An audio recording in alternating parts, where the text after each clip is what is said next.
On today's Hot Sheet, I'm discussing the generational trends among home sellers, weekly mortgage applications, and the March CPI data just released. Today is Wednesday, April the 10th, 2024. I am Byron Lazine, and the Hot Sheet starts now.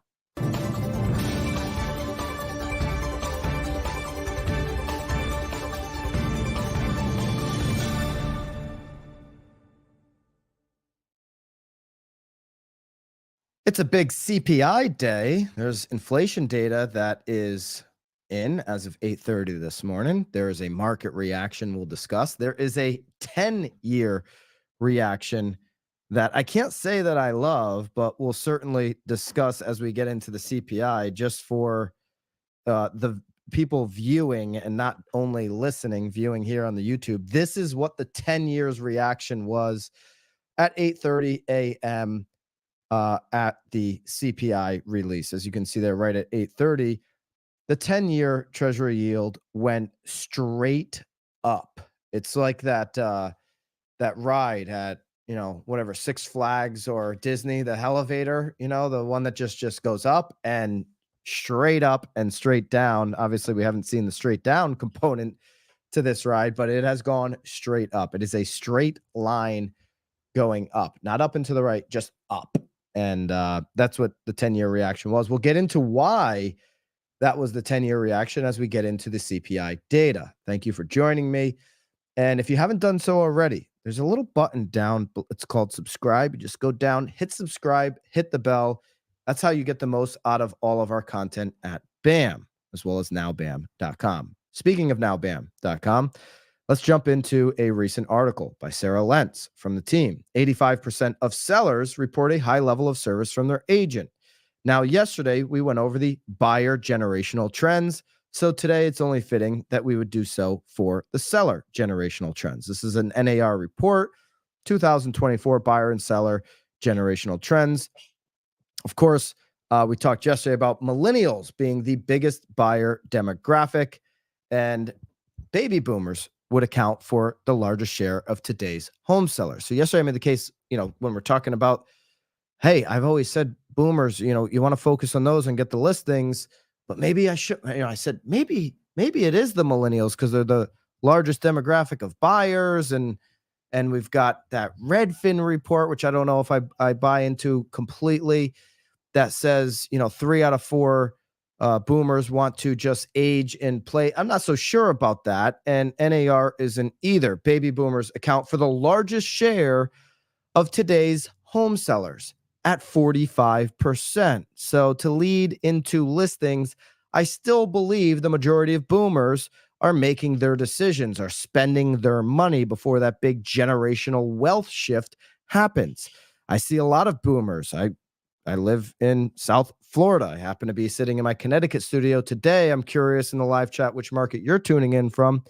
But when I'm in South Florida, I see boomers that are they're not letting their kids run their lives. I know there's a generational shift that could happen in 10, 15 years, but they're enjoying the martinis. Eric, obviously the broke agent partner here at BAM, he came a few weeks ago. We went to Brick Tops in the Waterside Shops on a Monday night. And Eric said, what the heck is going on? Everybody's dressed up like it's Saturday night, drinking martinis, giggling, laughing, and having a good time. I said, this is every night. This is what the boomers do. They spend their money, they have enjoyment in life, and they make their own decisions. And if one of those decisions is, I want to move, I want a better layout, I want to be closer to family, they're certainly going to do that. And baby boomers right now are accounting for almost 1 out of 2 home sales. Okay, 2,000 other home trends. Okay, so this is survey done among home sellers, and among those surveyed, the most common cited reasons for selling their home were desire to move closer to friends and family. So whether that's a boomer or anyone else, people want to be closer to the people that they like, the people that they enjoy, the people that they are getting fulfillment out of in life. That's 1 out of 4 sellers are making a decision to sell to be able to buy somewhere else. Oftentimes, they'll come in as a buyer lead up front, something we talk about with our team all the time. It's something that I'm drilling into agents right now because we're seeing a huge uptick of it. That's a buyer lead that comes through any of the portals or your own website or your own Google whatever you're doing, right? Buyer lead comes through and they're looking at homes, but they have a home to sell. They haven't put it on the market. They haven't even started the process yet. Because in order for them to get there into a place where they want to list, they've got to get to the place where they feel comfortable about where they're going next. So oftentimes these buyer leads are a seller lead. You want more listings, look at the buyer leads in your market.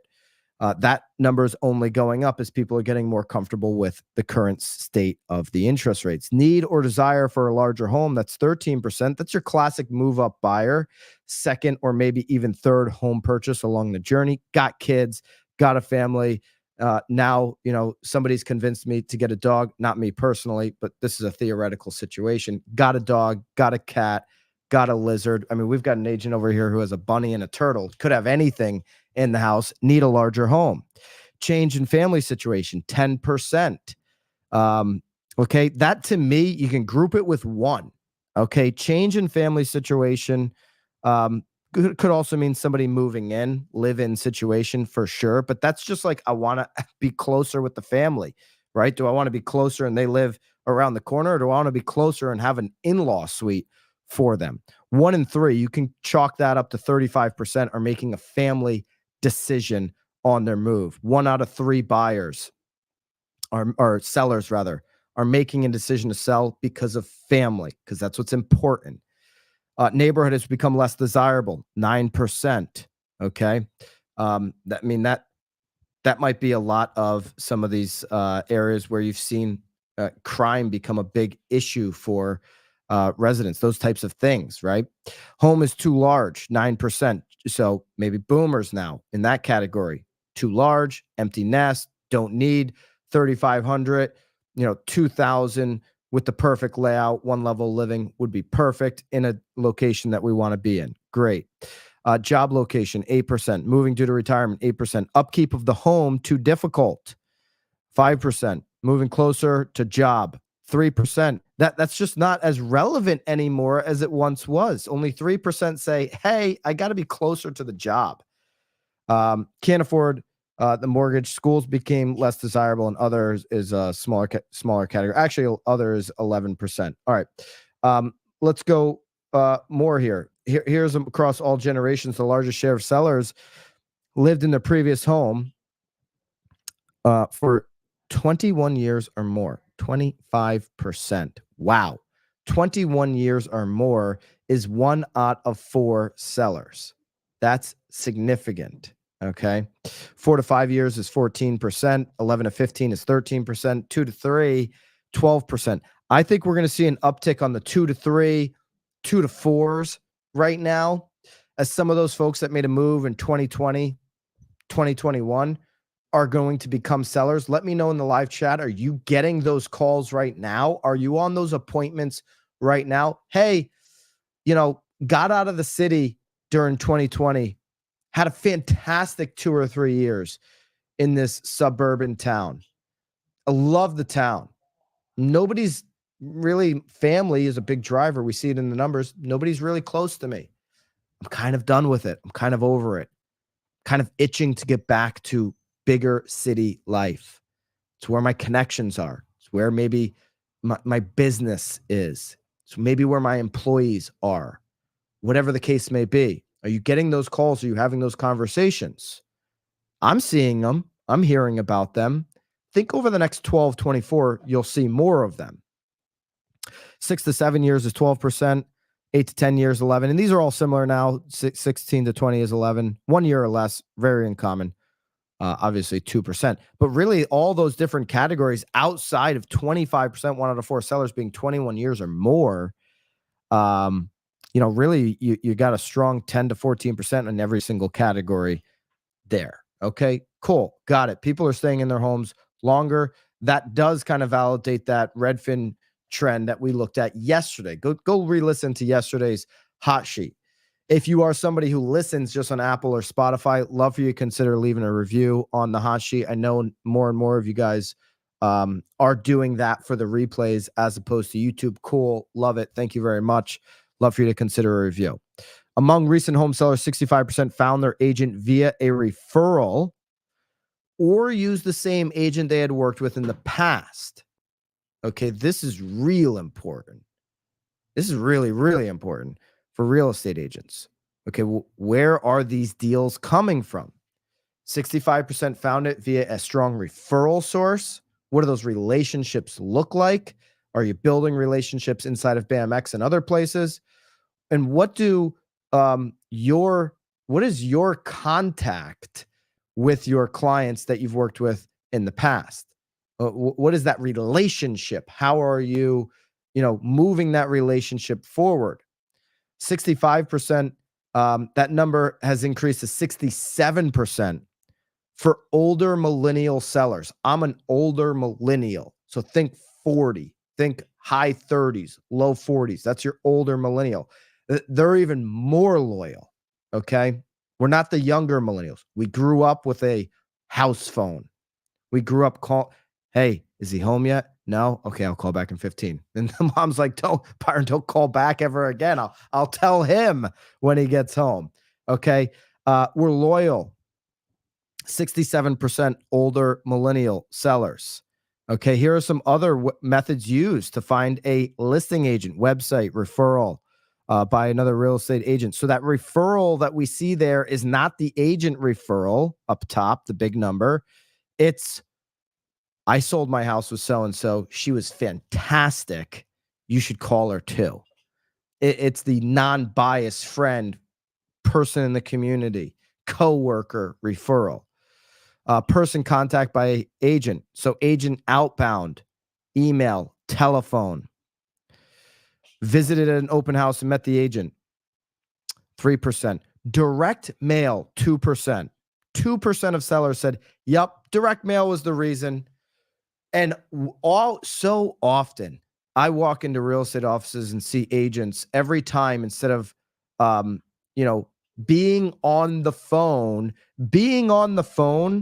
with clients you've worked with in the past, with your network, with your sphere of influence, supports this number, 67 and 65%, way more than it supports 2% of direct mail. But so often I see agents not doing that activity and with a pen in their hand, filling out envelopes because, geez, I don't have to talk to anybody. And somebody's going to say, wow, this is the most dynamic piece of direct mail I've ever seen in my life. Come list my home for me. 2% of the time that happens. Referred by an employer or relocation company. So the employer, 1%. Contact information for sale, open house sign, 1%. I mean, the amount of time agents spend on what the sign looks like. Oh my gosh, my sign. Should I get my face on my rider? I think so. 1% of the time people are going to call you and be like, yeah, come list my house too. Your picture on your rider is outstanding. Wow. What a lovely name rider. Could you put one in my yard? No, usually they call you and say, hey, I want to list my house and I don't want a sign. Is that a problem? Not a problem for you, seller, just a problem for me and my branding. That's all.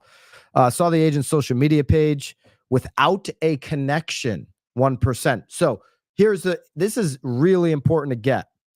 Okay, saw the social media page without a connection, landed on the Instagram or the whatever cold. Okay, 1% of the time they're going to be like, whoa, I dig this. I'm going to call this person. Now, that 65% of recent home sellers who found their agent via a referral, or they just went back to the same agent. Okay, so 6.5 out of 10 sellers received a referral from somebody. Now you better believe they landed on web, they landed on social. Hey, I think you should use so and so. I see Kim in the comments. I think you should use Kim. She's a fantastic agent.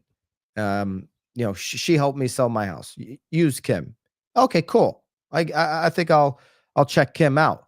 Before I call Kim, before I set up a meeting with Kim, I'm going to take a look at IG. I'm going to take a look at website. I'm going to take a look at Google reviews. I'm going to look at all that stuff. The referral is the setup. Okay. The hook, the what actually clinches the opportunity for the next step is a little bit of further research. What does Google say about this person? What does the Instagram look like? Do they have a story up? Can I get a feel for who I'm going to be calling? Okay. That's going to be important. So keep that in mind. And I like that that's here. You can get all this information on nowbam.com. We've got the article up, but without a connection, that's really important. Newspaper yellow pages or home book ad 1%. That's got to be a rounding up. I can't believe it's even a full 1%. Kim says, don't look at the social media. Building it, Kim. I'm looking today. I'm gonna DM you right after the show, Kim. So I'm definitely looking now that you said that. Everybody, Kim, put your IG handle in, right? And everybody here on the live show should go look at Kim's IG. Put your IG handle in, Kim. Haley, I want you to just start researching. If she won't put her IG handle in, I want you to research it and put it in for her. Okay, let's keep looking here.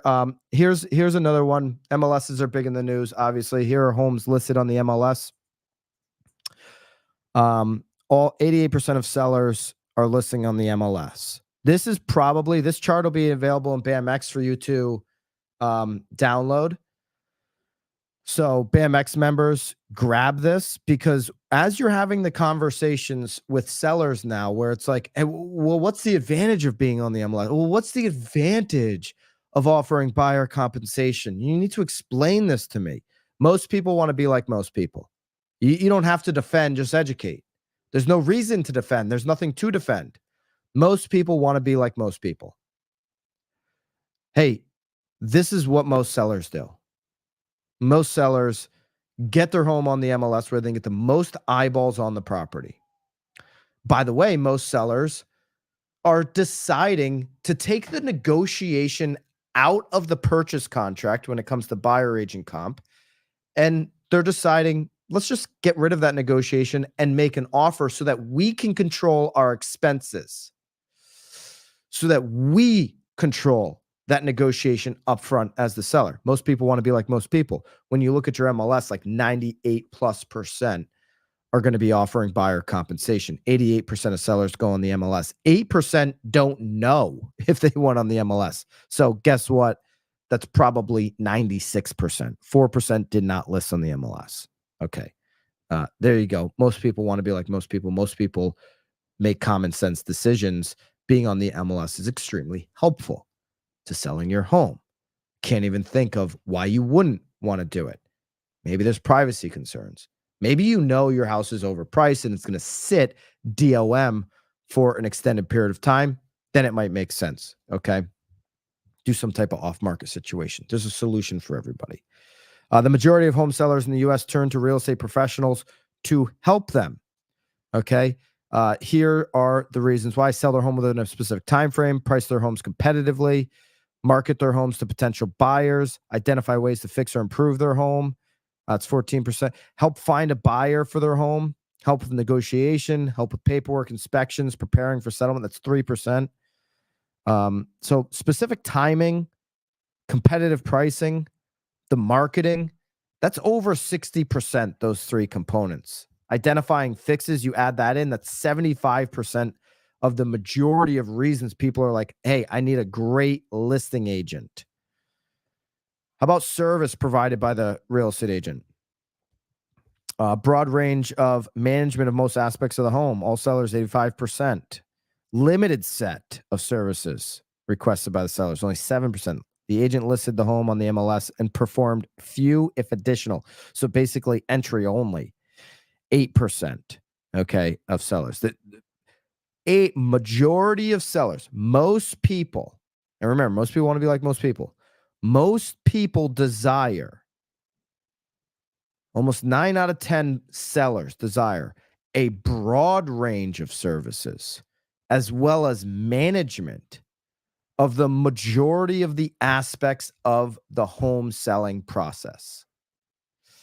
That might be an email subject line. What do most sellers want? dot, dot, dot. 85% of sellers desire a broad range of services and management of most aspects in selling the home, while only 7% want a limited set of services, and only 8 are looking for an entry for sale by owner solution. The majority of sellers want what? Dot, dot, dot.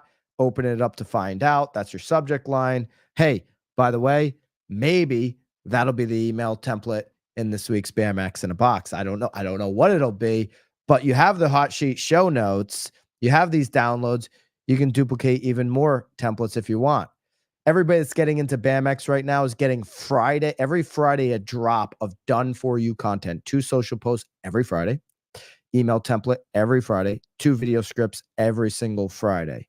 4th Friday of every month, there's going to be a lead magnet in there.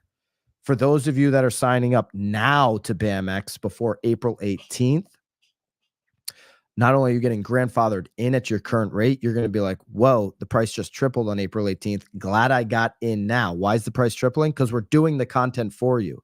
The community's there, boom, check. Courses are there, boom, check. Right? The live streams and the private office hours are in there, boom, check. Now we're doing the content for you. Hot sheet show notes are still going to stay. Downloads are still going to stay, but the delivered content for you is being done every single Friday. Use code HOT to get 10% off of that. All right, there's a whole bunch more on this. There's some more charts and everything. You can get the article on nowbam.com. You can get the charts easily to download inside of BAMX. You can get all of that on this NAR report. There's more. That's what I wanted to highlight. And now let's highlight what's going on with mortgage applications continuing to go down. Okay, not a surprise. We saw the 30-year fixed increase in the last week. So it only makes sense that this number would have moved down. Okay. Don't care about the refinance. Don't care about that overall number. I care about the purchase index when I say go down. The seasonally adjusted purchase index decreased 5% last week or from 1 week earlier. Okay. So down 5% on purchase index. Now, this was 23% lower than the same week 1 year ago.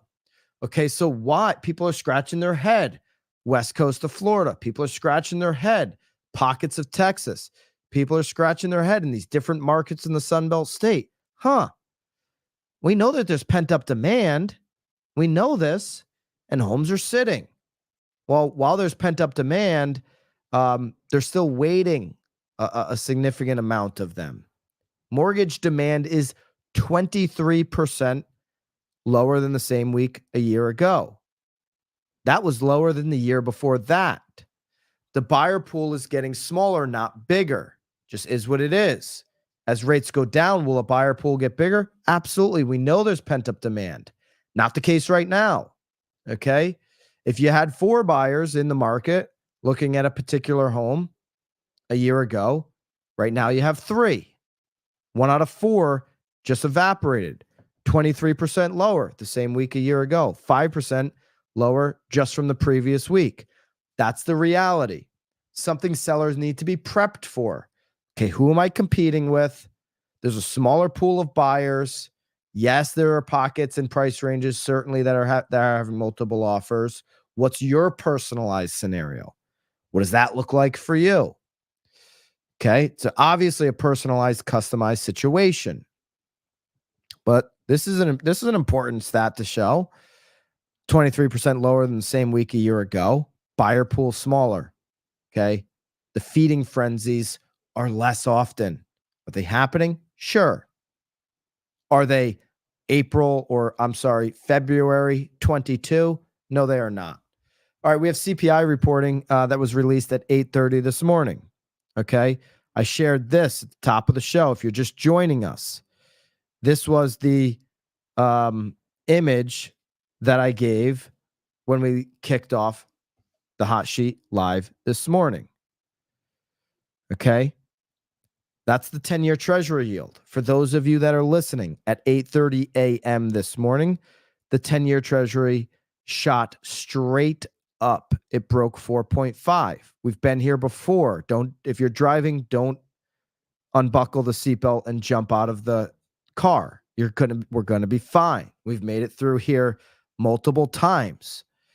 Is inflation sticky? Oh, absolutely it is. Have I been saying it here on this hot sheet since January 1st? It's going to be sticky. There's going to be bumps in the road. I'm not a believer in the 5% 30-year fix this year. Oh, yeah, I've been saying it all year. I've been consistent on that. I would have rather been wrong on that. And I would have rather been able to say, hey, good news. I was wrong. 30-year fixes moving forward. Now that I'm not wrong, I haven't misled anybody to believe, okay, I should wait through the spring to go ahead and make a move, because you know what? Rates may just continue to go up a little bit. All right, let's dig into what the CPI came in at. CPI rose 0.4% in March. It's the same increase in February, but it's more than expected. Okay, and that's why you saw that 10-year jump up. The 30-year fixed consumer price rose 3.5% from a year ago in March. That number was expected to be 3.4%. So inflation, when measured by the CPI, which is not the preferred measurement for the Fed, we'll get into that in a second. But inflation as measured by CPI, which is the market's preferred measurement, okay, that's why you see the 10-year shooting up. The market looks at this. You can just look at the line here on the right. I mean, April of last year, we were moving down and down fast on CPI, on the CPI US Consumer Price Index. This year, we're not. We're flat. We're moving sideways. So there's definitely uncertainty. There's nervousness in the markets that, is inflation going to pop again? I didn't say run away. Let's be clear on what I'm saying and what the reality is. Could inflation start moving up again? Yeah, it could. I mean, it's up more than expected from, 3.4% last, now 3.5. We're expected to be at 3.4. Okay. But it's not runaway. There's nobody saying inflation is going to get back to, 9% or something like that. Okay. What were the biggest drivers? Of course, as always, they were shelter. Okay.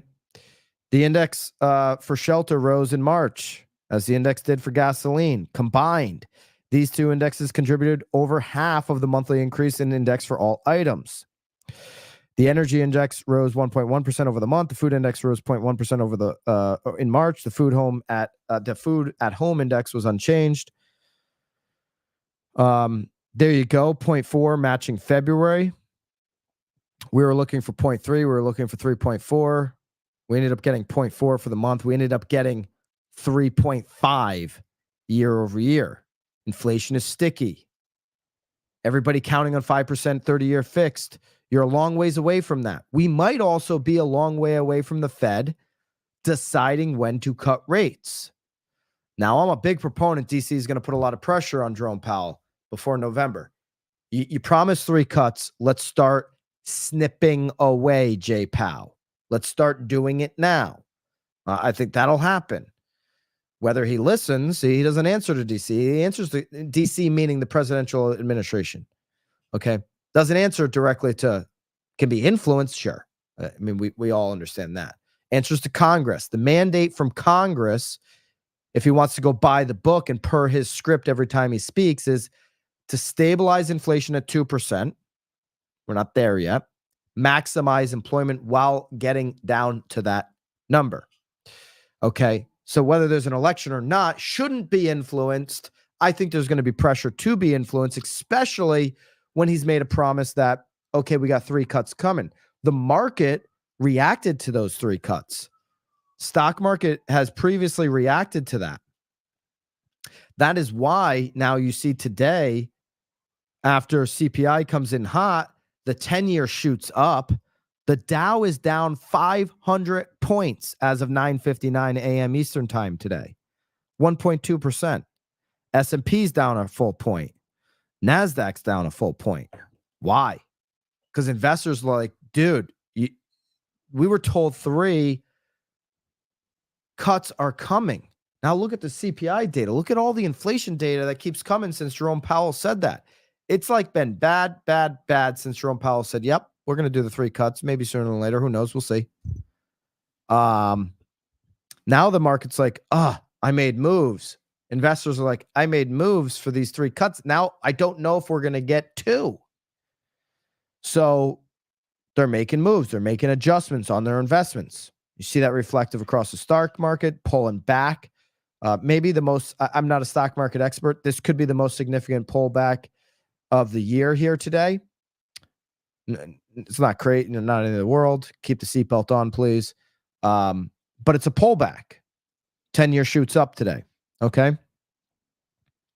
Let's go. We'll go to the shelter here.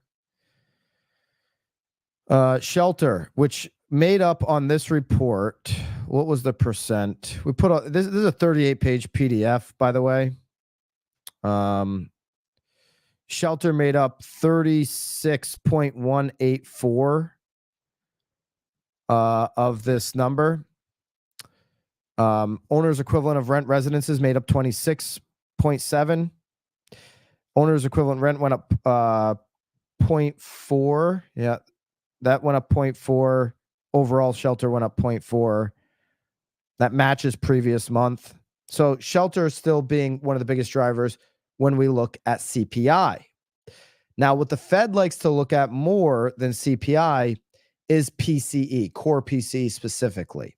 That's the measurement that they like to really test inflation. Logan Motoshami put out a tweet today. Here's a cumulative change in the 2 measures of inflation. So while CPI came in hot, the spread between CPI is greater than normal when compared to the core PCE. The PCE price index dates from 1959, while CPI dates all the way back to 1913. So the chart in front of you, if you're seeing it, is from 59 or 60 rather. 60 was the date selected. And you can see over time, there's not much of a spread. And then 2000, there was a little bit of a spread, CPI and core PCE. Now that spread has gotten even more significant. Okay. The spread on average has been 49 basis points. Call that 49%, higher than core PCE. As of February, the latest spread between the two is 97 basis points. Okay. So CPI is a little, you could say, hotter than core PCE. Good news, because FOMC, Jerome Powell, looks at core PCE. Now, why is core PCE not as hot as CPI? The weight that we just went over on shelter, on owner's equivalent rent, that made up phony make-believe survey, the weight in core PCE on housing is less, right? I said 36% weighted on CPI. It's less on core PCE. I believe that this housing inflation number is on its way down. You can certainly see that in areas where there's, rent prices coming down, where there's more of these multifamilies coming online. I believe inflation is just a lagging number, and it's taking a lot longer, I think, than most expected to, obviously show up in the data. But this number is coming down. Housing inflation is coming down over time. And core PCE is less weighted. So that's the silver lining of hope here, that, okay, Jay Powell is still going to say inflation's on its way down. We're hitting bumps. We have this stickiness right now. But overall, we're trending down. We can still get a place to where we're going to hopefully start to cut. Right now, though, today, as we sit here on April the 10th, the 10 years at about 4.5. We've survived it. Do I expect 30-year fixed mortgage to be a little bit more expensive today when that reading comes out? I certainly do. It ticked down from 7.11 on Monday to 7.06 yesterday. I think we could set a week high today.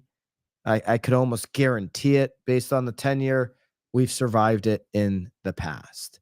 If you don't want to just survive in real estate and you want to thrive, the key to thriving this year is to show up at BAM Camp DC.